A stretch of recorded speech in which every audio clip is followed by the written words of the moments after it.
Friends, readymade அரிசி சேவை use பண்ணி ஒரு அடை எப்படி செய்யறதுன்னு இப்போ பார்க்கலாம்.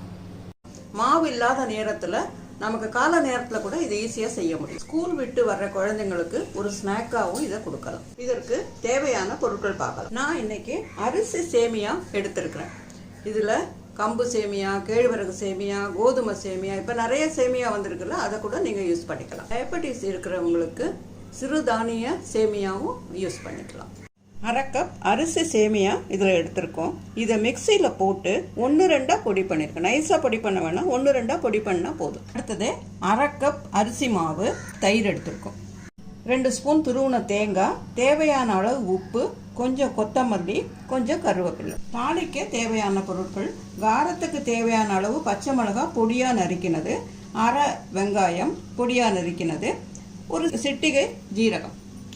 பொடிச்சு வச்சிருக்க சேமியாவோட இது எல்லாத்தையும் ஒன்றொன்னா சேர்த்துக்கலாம். அரை கப்பு அரிசி மாவு எடுத்துருக்கோம்ல, அதை இதோட போட்டுடலாம். தயிர், 2 ஸ்பூன் தேங்காய், தேவையான அளவு உப்பு, கொத்தமல்லி, கருவேப்பிலை. எல்லாத்தையும் கலந்து 10 நிமிஷம் நம்ம ஊற வைக்கிறோம். இதை கலக்கும் போது ட்ரையாக இருக்கிற மாதிரி தோணுச்சுன்னா இன்னொரு 1/4 கப்பு தயிர் இதோட நீங்கள் சேர்த்துக்கலாம். இப்போ ஒரு ஸ்பூன் எண்ணெய் வச்சு ஜீரகம் பொரிஞ்சதுக்கு அப்புறம் வெங்காயம், பச்சை மிளகாய் நறுக்கி வச்சுருக்கோம்ல, அதை நல்லா வதக்கி எடுத்துகிட்டு வர போகிறேன். குழந்தைங்களுக்கு நம்ம ஸ்நாக் கொடுக்கும்போது நம்ம செய்கிறாப்புல இருந்ததுன்னா பீட்ரூட்டு, கேரட்டு பொடியாக நறுக்குனது, கொடமிளகா அதெல்லாம் கூட சேர்க்கலாம். வதக்கின கலவையை இப்போ இதோட சேர்த்துடலாம்.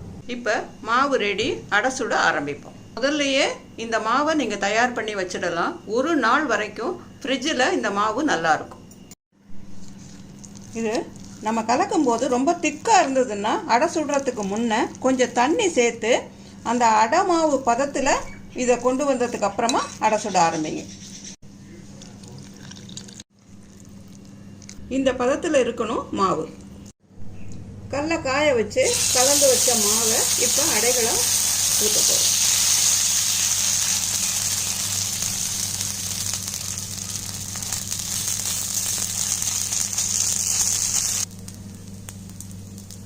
நடுவில் ஒரு சின்ன ஹோல் பண்ணிட்டு அதில் கொஞ்சம் எண்ணெய் விடணும். அப்போ தான் நடுமயத்துலையும் நல்லா வேகும். தோசையை விட கொஞ்சம் திக்காக ஊற்றுங்க. ஊற்றி எல்லா பக்கமும் எண்ணெய் விடுங்க. சேமியாவை மிக்சியில் போட்டு உடைக்காம அப்படியே டைரெக்டாக போட்டால் நீட்டாக இருக்கும். திருப்பி போடும்போது நமக்கு அடை உடஞ்சி போயிடும். 2 பக்கமும் நல்லா பொன்னிறம் ஆகிற வரைக்கும் வேக விட்டு இதை எடுக்கணும். சேமியா அடை தயார். ட்ரை செய்து பாருங்க. பார்த்துட்டு உங்களோட கமெண்ட்டை எங்களுக்கு எழுதி அனுப்புங்க. இந்த வீடியோ பிடிச்சிருந்ததுன்னா லைக் பண்ணுங்க. நம்ம சேனலுக்கு சப்ஸ்கிரைப் பண்ணுங்க. நன்றி, வணக்கம்.